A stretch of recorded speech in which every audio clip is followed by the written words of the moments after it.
Hey again, Manu and Sira. I just finished one session of half an hour.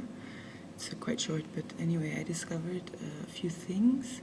I was working on making the very, very miniature movement. So doing the trance dance with this principle of shifting or being in a binary rhythm, but doing it so absolutely miniature, tiny, that I would not even know myself if I'm moving or not. And then kind of extending it or making it a little bit bigger, and the moment that it gets big enough to actually recognize it as movement, I would reduce it back down.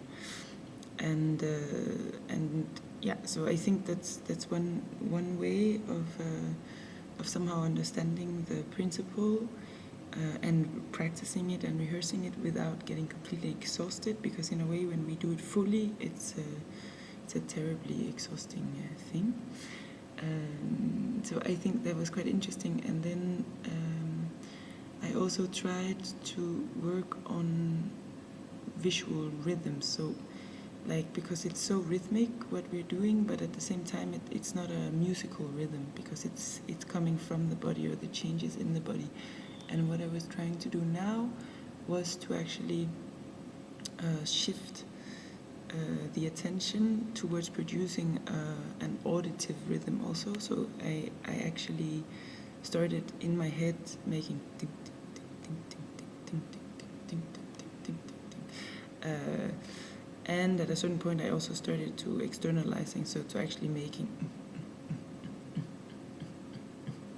that you actually start hearing that I'm also producing rhythm. And this was, I think it's quite interesting in relation to how the visual and the auditive, because I think what we do is or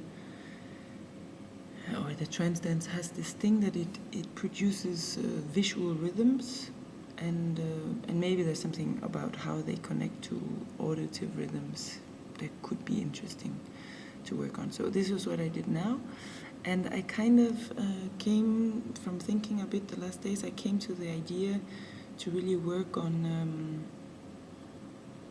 duration, so to work very long, so not to give everything I got in 3 minutes, but rather to work in sessions of half an hour, 45 minutes, 1 hour, 2 hours of doing the thing, but on a very mini level, and only in certain moments producing more intensity.